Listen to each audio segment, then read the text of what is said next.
오늘도 새벽기도 시작하겠습니다. 찬송가 204장이 되겠습니다. 204장 부르시면서 새벽기도에 시작하겠습니다. 주의 말씀 듣고서 준행하는 자는 반석 위에 두 닦고 집을 지은 같아. 비가 오고 물나며 바람 부딪혀도 반석 위에 세운 집 무너지지 않네. 잘 짓고 잘 지세 우리 집 잘 지세. 만세 반석 위에다 우리 집 잘 지세.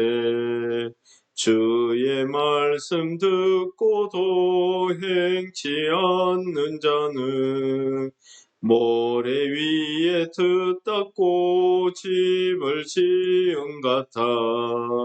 비가 오고 물나며 바람 부딪힐 때 모래 위에 세운 집 크게 무너지네. 잘 짓고 잘 지세 우리 집 잘 지세. 만세 반석 위에다 우리 집 잘 지세. 세상 모든 사람들 집을 짓는 자니 반석 위가 아니면 모래 위에 짓네. 우리 구주 오셔서 지은 상을 줄 때 세운 공로 따라서 영영상 벌 주리. 잘 짓고 잘 지세 우리 집 잘 지세. 만세 반석 위에다 우리 집 잘 지세. 아멘. 오늘은 우리 민수기 23장 9절에서 13절까지 말씀을 공독하도록 하겠습니다. 모세와 레위 제사장들이 온 이스라엘에게 말하여 이르되 이스라엘아 잠잠하여 들으라. 오늘 내가 내 하나님 여호와의 백성이 되었으니 그런즉 내 하나님 여호와의 말씀을 청종하여 내가 오늘 내게 명령하는 그 명령과 규례를 행할지니라. 모세가 그날 백성에게 명령하여 이르되 너희가 요단을 건넌 후에 시몬과 레위와 유다와 이사갈과 요셉과 베냐민은 백성을 축복하기 위하여 그리심 산에 서고 르우벤과 gad과 아셀과 스불론과 단과 납달리는 저주하기 위하여 에발산에 서고. 오늘 말씀은 그리심산과 에발산에 대한 내용을 말씀하고 있습니다. 이것은 모세가 축복을 이스라엘 백성들의 축복을 위해서 그리심산, 이스라엘 백성들에게 저주의 말씀을 하기 위해 에발산에 이렇게 6지파씩 쓰도록 이렇게 정하고 있는 내용이 되겠습니다. 오늘 그림에 보시면은 에발산과 그리심산이 보이는데 이 지역이 세겜이 있는 지역이고 이곳이 가나안의 한가운데라고 이야기하고 있습니다. 주로 그리심산은 동쪽에 위치하고 있고 보시는 사진과는 조금 다르게 항상 햇빛이 잘 들고 나무가 우거진 산인데 거기에 비해서 에발산은 왼쪽에 위치하고 있고 늘 그늘진 땅이고 그렇게 수목이 잘 자라지 못하는 그런 산이라고 합니다. 오늘 말씀해 보시면은 그리심산에 서는 지파들을 쭉 보시면은 주로 레아와 라헬의 아들들이 그리심산에 있습니다. 그리고 레아와 라헬 외에 그들이 몸종으로 데리고 갔던 여자들을 통해서 난 서자들이죠. 그, 그 사람들 지파들이 주로 에발산에 씁니다. 그런데 에발산에 서는 지파 중에 르우벤과 스불론 지파도 거기에 서 있더라는 것입니다. 주석에서는 추정하기를 르우벤 같은 경우는 아버지의 첩이었던 빌라를 강간해서 이렇게 간통했기 때문에 그 죄로 에발산에 썼다. 스불론 같은 경우에는 막내이기 때문에 있었다. 이렇게도 이야기하고 있습니다. 그럼 그리심산에 썼던 지파들 중에서는 다 축복받은 지파냐 하면은 야곱이 마지막으로 자기 아이들에게 축복한 내용에 보시면은 시몬과 레이 지파 같은 경우에는 축복했다기보다는 거의 저주에 가까운 내용을 이야기하고 있었습니다. 시몬과 레이는 잔해하는 칼이다. 내가 그들의 회의에 들지 않겠다. 이런 식으로 아주 저주에 가까운 그런 마지막 말을 했던 것을 우리가 알 수가 있겠습니다. 오늘 주시는 말씀에 중요한 내용이 무엇이냐면 하나님께서 택한 백성 이스라엘 백성들이 하나님이 약속한 그 가나안 땅에 들어가서 살 때에 이 이스라엘 백성들에게 너희들은 이제 하나님의 백성이 되었다. 그러므로 너희들 앞에 있는 모든 하나님의 말씀, 즉 명령과 규례를 지켜 행하라는 것이 목적이었습니다.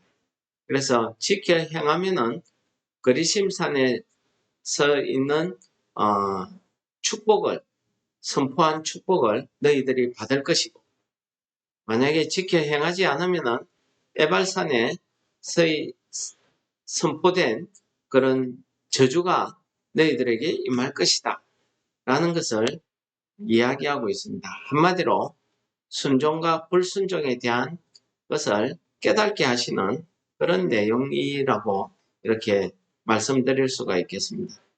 오늘 우리가 불렀던 찬송도 예수님께서 복음 전파하시면서 많은 사람들에게 하신 말씀 중에 천국의 복음의 내용을 전하시면서 이 말을 듣고 행하는 사람은 그 집을 반석 위에 지은 자 같아서 큰 비가 나고 장수가 난다 할지라도 그 집이 흔들리지 않는다 라고 이야기하고 이 말을 듣고도 행치 않는 자는 그 집을 모래 위에 세운 것 같아서 조그만 비가 와도 그 집이 크게 흔들려서 망하게 될 것이다 라는 그 말씀을 우리가 찬송으로 오늘 불렀습니다. 우리가 살아가는 오늘 이 하루도 어쩌면 우리 인생 전체가 선택의 순간이라고 이렇게 말씀드릴 수가 있겠습니다. 하고 안 하고는 내 자유의지에 따라서 내 믿음에 따라서 내가 하기도 하고 순종하기도 하고 순종하지 않을 수도 있다는 그런 말씀이 되겠습니다.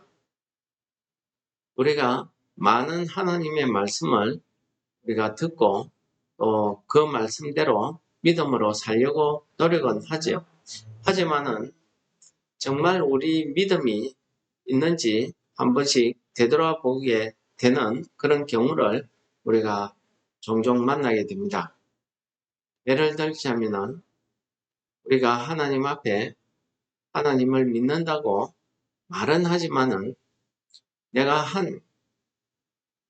주께서 나의 주인 되시고 이제는 내가 사는 것이 아니라 하나님 아버지 예수 그리스도가 나의 주인이 되어서 산다. 이렇게 우리가 그 말씀을 묵상하기도 하고 우리가 좋아하고 그렇게 또 CCM도 있어서 늘 부르기도 하고 그렇게 합니다. 근데 우리가 정말 중요한 순간에 선택해야 될 순간이 딱 닥치면은 우리는 우리의 경험 지식에 의존해서 선택할 경우가 많더라는 거지. 우리의 감정에 의해서 남을 미워하고 남을 저주하고 하기도 합니다. 우리가 하나님이 지으신 사람을 우리가 어떻게 저주하겠습니까? 그래서 요한일서에서는 눈에 보이는 형제를 사랑하지 않는 자가 눈에 보이지 않는 하나님을 사랑한다는 것은 거짓말하는 자라고 이렇게 이야기합니다. 눈에 보이는 형제를 사랑하지 못하는데 어떻게 눈에 보이지 않는 하나님을 사랑한다고 말할 수 있는가 하는 그런 말씀이 되겠죠. 그렇습니다. 우리는 내가 하나님을 잘 믿는 것 같고 주의 말씀을 전파하고 잘 가르치는 것 같은데 내가 가르치기는 하면서 나는 그걸 행하지 않는 거죠. 나는 그렇게 살지 않으면서 하나님의 말씀만 이런 거야. 너희들은 이렇게 살아야 돼. 라고 설교하는 설교자들이 요즘 참 많다는 거죠.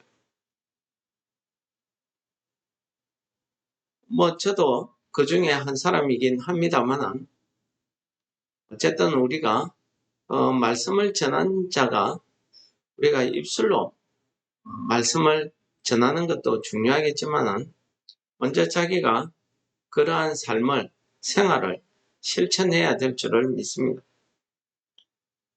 그래서 예수님께서는 그 바리새인들 향해서 그렇게 회칠한 무덤이라고 그렇게 야단치신 것 같습니다. 왜 그렇습니까? 그들은 남들에게는 그 율법을 강조하고 남들에게는 그 율법을 지키는 것을 겉으로 보이기 위해서 화려하게 치장하고 하지만은 자기들이 스스로 율법을 어, 하나도 지키지 않는다는 거죠. 예를 들자면은 너희들이 구원을 받으려고 하면은 할례를 받아야 되고 모세의 율법에 이러한 규례들을 지켜야 된다 라고 이야기하면서 그 규례가 말하고 있는 하나님의 참뜻에 대해서는 하나도 자기는 지키지 않고 다른 사람에게만 강요하더라는 것입니다. 예수님께서 그걸 책망하신 거죠. 예를 들면은 내가 부모님을 공경할 것이 있어도 하나님께 드리기만 하면은 공경하지 않아도 된다. 즉 고르반이라는 이름으로 그렇게 어처구니 없는 그런 일을 하더라는 것입니다. 그래서 예수님께서 회칠한 무덤, 독사의 자식들 이렇게 야단치신 것 같습니다. 여러분, 그러한 예수님의 그 책망이 우리 믿음 가운데 오늘을 하루를 살아가면서 내 자신을 되돌아보게 하는 것 같습니다. 내가 하나님의 말씀을 전하면서 가르치면서 내가 잘 말씀대로 살고 있는지 늘 되돌아보게 하는 것 같습니다. 사람들에게 나는 이만큼 기도하고 있어. 나는 신앙생활 이만큼 잘해. 나는 내 안에는 예수님을 향한 믿음, 그 사랑이 이만큼 커. 우리가 그걸 자랑하기 전에 우리가 정말 그러한 자신하는 그 믿음, 그 사랑을 가지고 내가 그렇게 삶을 살고 있는지, 내가 그렇게 내 십자가를 지고 가고 있는지 이것을 되돌아보게 하시는 말씀입니다. 오늘 말씀은 이스라엘 백성들이 가나안 땅에 들어가서 그리심산과 에발산에 모세가 서서 레위 사람들로 하여금 말씀을 선포할 때에 축복의 말씀은 그리심산에 선 지파들이 아멘하고 받고 저주의 말씀은 에발산에 선 지파들이 아멘하고 그렇게 외치게 하는 이 훈련을 하게 하신 것은 단지 그런 의식을 하게 하기 위한 그 목적이 아닙니다. 그 의식을 행함으로써 그들에게 잊지 말라는 것입니다. 우리의 믿음 안에는 항상 선택의 순간이 있더라는 것입니다.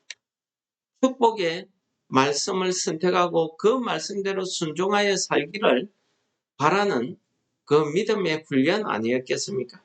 그래서 여호수아서 8장에 보면은 정말 여호수아의 지도 아래 이 6지파가 나뉘어 서고 레위 사람들이 각각 큰 소리로 축복의 말씀, 저주의 말씀을 이야기할 때에 각 지파들이 아멘 하고 그 말씀을 받았다 하는 역사가 기록되고 있습니다. 여러분, 우리가 말씀을 많이 알고 많이 묵상하는 것도 중요하지만은 정말 단 한마디의 말씀이라도 우리가 그 말씀을 내 삶에 실천하는 것, 즉 순종하는 것, 그것이야말로 정말 많은 사람들을 향한 소리 없는 설교가 될 것이고 소리 없는 은혜가 되지 않겠습니까? 우리가 말 잘하는 것도 중요하지만은 우리 삶으로 우리 하나님의 말씀을 실천해 보임으로 하나님 믿는 사람들은 저렇구나, 저렇게 사는 거구나 깨닫게 하는 그러한 사명이 우리에게 주어졌다는 사실을 잊지 마시고 오늘 하루도 하나님의 말씀에 순종할 수 있는 그런 믿음을 다 가지시는 성도 여러분들 되시기를 축원합니다. 사랑의 하나님 아버지, 오늘도 우리에게 말씀을 허락하시고 하나님이 주시는 모든 명령과 규례를 지켜 행함으로 우리가 복을 받기를 원하시는 아버지 하나님, 오늘 말씀 그대로 우리에게 하나님의 말씀에 대한 순종과 불순종이 우리에게 복과 저주가 된다는 것을 가르쳐 주심을 감사합니다. 성령 하나님께서 우리 가운데 임하셔서 우리의 오늘 하루의 생활 가운데 우리의 삶 속에서 우리의 생각과 말 가운데서 우리가 하나님의 말씀이 생각나게 하시고 그 말씀대로 살려고 하는 믿음이 우리 안에 충만할 수 있도록 성령 하나님 우리 가운데 역사하여 주시는 하루가 되게 하여 주시옵소서. 예수님 이름으로 감사 기도드립니다. 아멘. 하늘에 계신 우리 아버지여, 이름이 거룩히 여김을 받으시오며 나라의 임하시오며 뜻이 하늘에서 이룬 것 같이 땅에서도 이루어지이다. 오늘날 우리에게 일용할 양식을 주옵시고 우리가 우리에게 죄 지은 자를 사하여 준 것 같이 우리 죄를 사하여 주옵시고 우리를 시험에 들게 하지 마옵시며 다만 악에서 구하옵소서. 내게 나라와 근세와 영광이 아버지께 영원히 있사옵나이다. 아멘.